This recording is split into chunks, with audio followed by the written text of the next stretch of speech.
इमाम अली मकाम आराम से मस्जिद नबी में बैठे थे। जमाना पूरी दुनिया से जाता था, हाथ चूमता था, कदमों में बैठता था। इतने बड़ी अजमत वाली भी कोई शख्सियत होगी जिसके रगों में रसूलुल्लाह का खून दौड़ता है, जिसे हुजूर अपनी जुबान मुबारक इस तरह वो चूसा करते थे जैसे अरब के लोग प्यास के आलम में खजूर चूसा करते थे।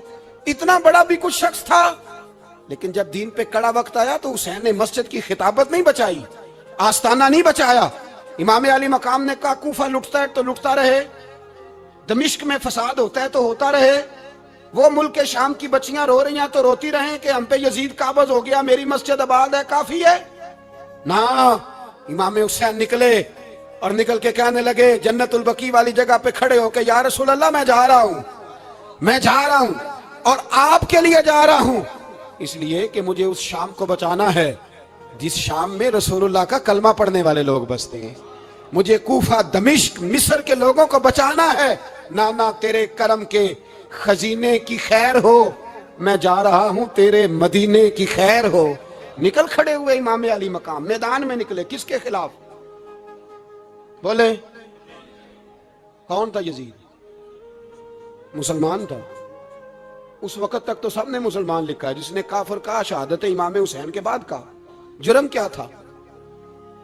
मेरी गर्दन झुक जाती है जब मैं ये बात करता हूं, ईमानदारी से कह रहा हूं, जोश खिताबत नहीं, मेरी गर्दन झुकती है जब मैं ये लफ्ज अदा करता हूं। इमाम अली मकाम उस शख्स के खिलाफ निकले। सारे खुतबे इमाम हुसैन के पढ़ के देखो। इमाम हुसैन ने फरमाया यजीद शराबी है। शराबी मुसलमानों का हुक्मरान हो सकता? आप ना बोले बेशक, पर बात तो सच्ची है ना। इमाम हुसैन ने फरमाया शराबी को वोट दिया जा सकता? फरमाया रंडियों का नाच देखता है जो मुजरे देखे, जो रंडियों के नाच देखे वो मुसलमानों का हुक्मरान हो सकता? इमाम हुसैन मैदान में निकले और 18 साल के अली अकबर से लेकर 6 महीने का अली असगर दे दिया, लेकिन शराबी को बर्दाश्त, बेहया को बर्दाश्त तू मैं कैसे करते? दोस्ती कातल से भी, मकतूल से याराना भी, अपनी जेब से फ्लेक्स छुपवा के जालिमों, जाबरों, बदमाशों को वोट देते हो। इमाम हुसैन को तेरी देग की जरूरत है जो तू 10 मुहर्रम पे पकाता है, चावलों की जरूरत है जो तूने 9 मुहर्रम को पकाए, उनको उस बिरयानी की आदत थी जो तूने पकाई है। मेरे घर में फलां MNA MPA साहब आ गए थे, इमाम हुसैन के घर के अंदर यजीद ने पैगाम भेजा। उसने कहा जैसे कहोगे कर लूंगा, जितने पैसे कहोगे दे दूंगा, जितनी मस्जिदें कहोगे बनवा दूंगा, जितने इदारे कहोगे तामीर हो जाए, मुझे ना छेड़ो।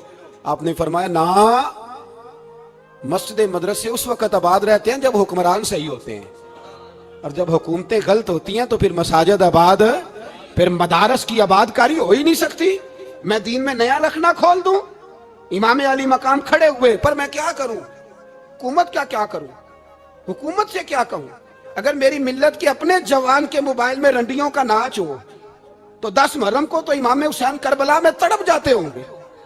अगर 9-10 मुहर्रम को जो निकला इमाम अली मकाम की बात करने के लिए, वो नौजवान अगर सिगरेट का, शराब का, बदमाशी का आदी हो तो हजरत अली असगर कहेंगे ना मेरी कुर्बानी का क्या बना? वो तो निकले थे उरियानी और फाशी के खिलाफ। और अगर मिल्लत का जवान रोज चौक में खड़े होकर लड़कियों को ताड़ता हो तो हजरत अली अकबर तो अपनी कब्र में रोते होंगे कि ये इस कौम के लिए जान दे दी जो आज यजीदी तरीकों पे अमल कर रही है, जो सारी रात गंद देख के सोती है, जो सारी रात बेहयाई, फाशी और उरियानी में लगी रहती है। इन लोगों के लिए जान दे दी। इतना जुल्म उन शहीदों के साथ। और 10 मुहर्रम को देग पका के कहता है मैं इमाम हुसैन का मानने वाला हूं, मैं इमाम अली मकाम से प्यार करने वाला हूं। ना भाई ना, दोरंगी छोड़ के यक रंग हो जा, सरासर मोम हो जा या संग हो जा, उम्मत मुस्लिमा को बेदार होना पड़ेगा। इमाम अली मकाम मैदान में निकले, डट के निकले, और इमाम ने फरमाया मैदान में निकल कर कि मेरा वतन मदीना है, मेरा वतन मदीना है, पर मदीना बाद में, रसूलुल्लाह का दीन पहले।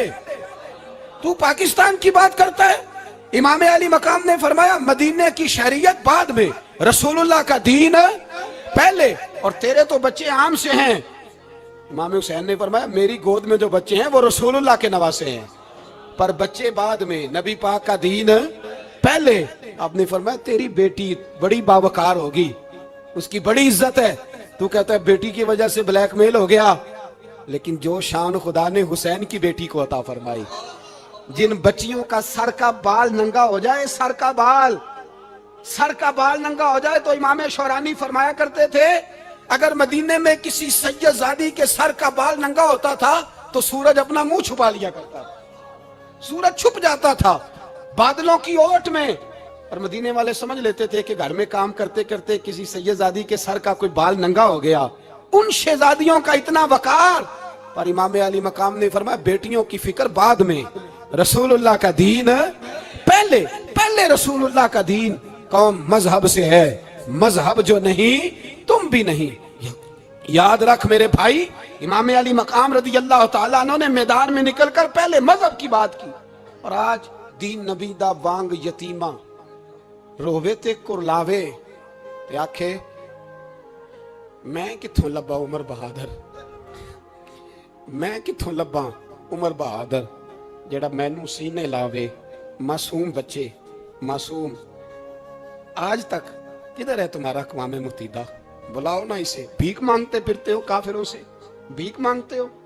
बच्चा शाम को घर ना आए तो माँ दरवाजे पे नजर लगा कहती बेटे टाइम पे आ जाया कर, मुझे नींद नहीं आती, वक्त पे। बर्मा की उस माँ से भी जाके पूछो जिसका बच्चा पलट के आया ही कोई नहीं, आया ही नहीं, उससे भी पूछो।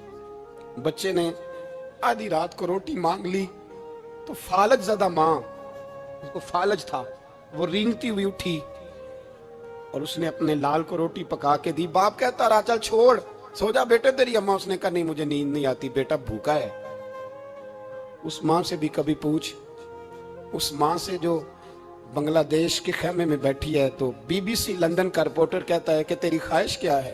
कहती कोई भी नहीं, चलो 2 दिन के बाद ही सही मेरे बेटे को एक रोटी दे जाया करो। रोटी मांगता है मुझसे, मैं किधर से लाऊं? ये लवारिस कौम है, मैं हुक्मरान से जाके बात करूं? जब मेरा अपना नमाजी मुसलमान कहता है पहले पाकिस्तान के बच्चे तो पाल लो। मेरे भाई तुझे खबर ही नहीं, ये तो जाना तो कभी गुंबद खजरा पे, तो मेरे मुस्तफ़ा ने फरमाया मन अज़ा मुस्लिम फ़क़द अज़ानी। फरमाया जब मेरा मुसलमान तकलीफ में होता है तो मैं गुंबद में तकलीफ में होता हूँ, मुझे दर्द होता है, मुझे अजियत होती है। पूछ जाके महबूब पाक से। मेरे अजीज, किसी को गम ही नहीं इन लोगों का, किसी को परवाह ही नहीं, कुछ सोचता ही नहीं इनके बारे में। मैं अपने घर में मस्त हूँ, आप अपने घर में मस्त हैं। मेरे रसूलुल्लाह की उम्मत लुट गई सारी, जगह जगह तबाही। 1 इंच धरती पर जमीन ऐसी नहीं जो काफर की हो और खून बहता हो। एक रेमंड डेविस अमरीकी कुत्ता यहाँ बंद था मुसलमानों के कत्ल में। उन्हें अपनी कौम की इतनी फिक्र थी, वो रातों रात छुड़ा के ले गए। लेकिन मेरी और तेरी बहन अफिया सिद्दीकिया सालों से बंद है। तड़प के पूछा है मुसलमानों ने कि उसकी गलती तो बताओ, उसका कसूर नहीं पर वो बंद है। कोई नहीं बात करने वाला, कोई नहीं। मस्जिद जाने, जुमा तो पढ़ाना है, उसमें गर्ज नहीं, दर्द है कि नहीं, क्या उसमें तो इतना पता है कि घंटे तकरीर है करनी है। पीर साहब सुबह से शाम तक तावीज़ लिखते, सियासतदान सुबह से शाम तक जनाजा भी तब पड़ता है कि मुझे वोट मिलेंगे। ताजर कहता है बस दुकान चलनी चाहिए, मर जाए मेरी तरफ से सारी दुनिया, बस करो, इस खौल से बाहर निकलो। ए नौजवान मुस्लिम, कभी ये तदब्बुर भी किया तूने, वो कौन सा गर्दू है जिसका है तू एक टूटा हुआ तारा?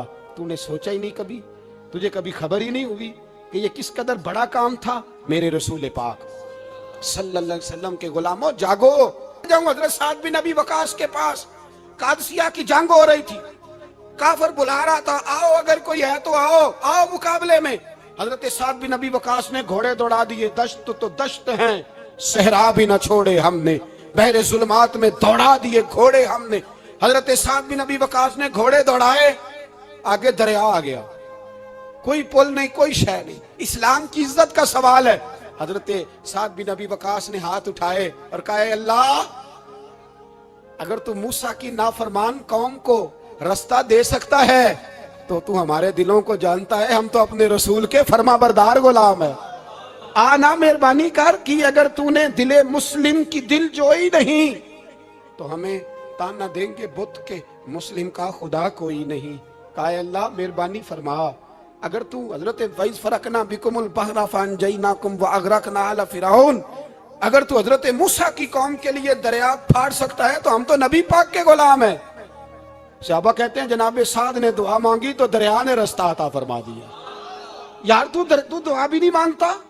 حضور نے فرمایا دعا صلاح المومن، دعا مومن کا ہتھیار ہے، تو نے یہ بھی چھوڑ دیا ہے. اب تو باتیں کر کے، تبصرے کر کے، ٹی وی دیکھ کے، اپنی رائے قائم کر کے، کمنٹس کر کے سو جاتا ہے، یہ بھی سوتا خشک ہو گیا. تو دعا تک نہیں مانگتا. فرماتے ہیں دعا مانگی تو دریا نے رستہ دیا، اور جب اس کنارے نکلے تو حضرت سعد کہنے لگے کسی کی کوئی شے تو نہیں رہ گئی دریا میں، کوئی چیز تو نہیں رہ گئی. ایک صحابی کہنے لگے پیالہ رہ گیا ہے. تو حضرت سعد فرمانے لگے دریا ہمارا پیالہ واپس نہیں کر دیتا. تو کہتے ہیں کہ لہر آئی تو پیالہ بھی باہر پھینک گئی. او بھائی ہم اسی رسول کا کلمہ پڑھتے ہیں جن کا حضرت سعد بن ابی وقاص نے کلمہ پڑھا تھا. اور کسی جگہ میرے نبی پاک نے نہیں فرمایا اللہ صحابی کی سنے گا بعد میں آنے والوں کی نہیں سنے گا، کسی جگہ نہیں کہا. پر تو کشکولے دعا بھی نہیں اٹھاتا. مصیبت میں بھی اب یاد خدا ہم کو نہیں آتی، دعا منہ سے نہ نکلی، جیبوں سے عرضیاں نکلی، تو یہ کام بھی نہیں کرتا. میرا دل کرتا تھا چلو اور کچھ نہ ہو، مسجدوں میں اجتماعی دعا ہی ہو جائے، پر اس طرح بھی توجہ نہیں. وہاں بھی کہتے ہیں مولوی صاحب جلدی کرو گھر جانا ہے، اتنی لمبی دعا، اور کمنٹس کر رہے ہیں لوگ، کہتے ہیں آپ اپنے گھر کی سوچیں. میرے بھائی دعا. صلاح الدین ایوبی فلسطین کی جنگ لڑ رہے تھے، خبر آئی کہ عیسائیوں کا ایک بحری بیڑا، بحری جہاز اسلحہ لے کے آ رہا ہے، نیزے ہیں، تلواریں ہیں، تیر ہیں. صلاح الدین ایک بزرگ تھے، ان سے ملے تو کہنے لگے بابا جی آپ بھی دعا کرو. میں بھی دعا کرتا ہوں. مسلمانوں کے پاس پہلے اسلحہ نہیں، عیسائیوں نے اور منگا لیا ہے، کہیں ایسا نہ ہو مسلمانوں کے خلاف اتنا اسلحہ استعمال ہو. یہ بات کہی، بابا جی کو دعا کا کہا. خود مسجد اقصی میں ساری رات روتے رہے. صلاح الدین ساری رات، ہمارا حکمران جسے ربنا آتنا فی الدنیا پوری نہیں پڑھنی آتی، اور اب تو ایسے پیر آ گئے میدان میں جو سورہ فاتحہ سیدھی نہیں سنا سکتے الا ماشاءاللہ. ساری رات صلاح الدین ایوبی روتے رہے. وہ بزرگ کہتے ہیں میں بھی کونے میں تھا، پر جس درد سے اس نے دعا مانگی میں نہیں مانگ سکا. سویرے خبر آئی کہ دشمن کا وہ بحری بیڑا جو اسلحہ لے کے آ رہا تھا دریا میں غرق ہو گیا ہے. صبح خبر آئی تو وہ شخص ایک آگے بابا جی سے کہنے لگا بابا جی وہ بحری بیڑا دریا میں غرق ہو گیا. تو بابا جی رو پڑے، کہنے لگے دریا میں غرق نہیں ہوا، صلاح الدین ایوبی کے آنسوؤں میں غرق ہو گیا ہے. اس کے آنسوؤں میں غرق ہو گیا ہے، اس نے رب سے دعا ہی ایسی مانگی اس کے آنسوؤں میں. تو دعا بھی نہیں مانگتا میرے بھائی مسلمانوں کے لیے، تو دعا بھی نہیں مانگتا. امام حسین میدان کربلا میں تھے. ایک راوی کہتا ہے 3 دن پانی بند رہا ہے، روٹی بند رہی ہے، پر قرآن پاک کی تلاوت 1 منٹ کے لیے بھی بند نہیں ہوئی. دعا اور التجا 1 منٹ کے لیے بھی بند. حسین کے خیمے سے یہ آواز بار بار آتی رہی، یا اللہ استقامت بھی دے اور صبر بھی عطا فرما. دعا کا رستہ بند، تلاوت بند نہیں ہوئی، اللہ کی بارگاہ میں سجدے بند نہیں ہوئے، تو چھوڑ گیا ہے. تو دعا تک نہیں مانگتا. دعا تو انقلاب برپا کر دیتی ہے، دعا تو حالات بدل دیتی ہے، دعا تو تبدیلی لے آتی ہے. کوئی بیٹھا ہوا مجھے دور دعا دیتا ہے، بس دعا دیتا، فقط دعا دیتا ہے. کوئی بیٹھا ہوا مجھے دور دعا دیتا ہے، میں ڈوبتا ہوں پر سمندر اچھال دیتا ہے. وہ بھائی تو دعا بھی چھوڑ گیا. پہلی بات آپ کی خدمت میں یہ ہے کہ جاگیں، مسلمان بنیں. دوسرا کچھ نہیں کر سکتے تو دعا تو کر سکتے ہیں نا، دعا کا رستہ اپنائیں. اور پھر میرے نبی پاک علیہ السلام نے 2 باتیں فرمائی، کان کھول کے سن لینا. 2 باتیں. حضور نے فرمایا ایک وقت آئے گا کہ میری امت کے خلاف کافر ایک دوسرے کو آوازیں دیں گے آؤ مسلمانوں کو ماریں، آؤ مسلمانوں. تو صحابہ نے کہا یا رسول اللہ کیوں، ہم تھوڑے ہو جائیں گے؟ فرمایا نہیں تم بہت زیادہ ہوں گے. 56 اسلامی ملک ہیں دنیا میں، کتنے بول کے بتانا ہے؟ اتنا سا برما ہے. کسی غیر مسلم کا کتا مر جائے تو یہ چیخ پڑتے ہیں، اور یہاں کہتی ہے اقوام متحدہ کہ جی وہ ہمیں داخل نہیں ہونے دے رہے. تو بند کرو پھر سلامتی کونسل، تحلیل کر دو، اقوام متحدہ ختم کرو. اگر تمہاری کو سنتا نہیں تو بنائی کیا ہے؟ صرف مسلمانوں کو پریشرائز کرنے کے لیے. اور ہمارے مسلمان بھیک مانگتے پھرتے ہیں، کہتا ہے کہا ہے ہم نے اقوام متحدہ سے. اب تم اپنے لیے کافر سے بھیک مانگو گے، کافر سے بھیک مانگو گے؟ میرے عزیز نبی پاک علیہ الصلوۃ والسلام نے فرمایا کافر ایک دوسرے کو بلائیں گے مسلمانوں کو مارے. یا رسول اللہ ہم تھوڑے ہوں گے؟ فرمایا بہت زیادہ ہوں گے. تو حضور کیا ہوگا؟ فرمایا تمہیں وہن ہو جائے گا. یا رسول اللہ وہ کیا ہے؟ فرمایا دنیا سے پیار ہو جائے گا، مرنے کو دل نہیں کرے گا. دنیا سے اور مرنے کو اس وقت سمجھ لینا کافر تم پہ حاوی ہے. میں اپنا اندازہ کروں, آپ اپنا کریں. مجھے دولت سے کتنا پیار ہے اور آپ کو کتنا پیار ہے. جاگ کے سنیں یہ لفظ رسول پاک کے صلی اللہ علیہ. حضور نے فرمایا جب تجھے دنیا سے پیار ہو جائے, دولت سے پیار ہو جائے, اقتدار سے پیار ہو جائے, اور جب تجھے موت بری لگنے لگے, تیرا مرنے کو دل نہ کرے, پھر کافر تیرے اوپر چڑھ آئے گا.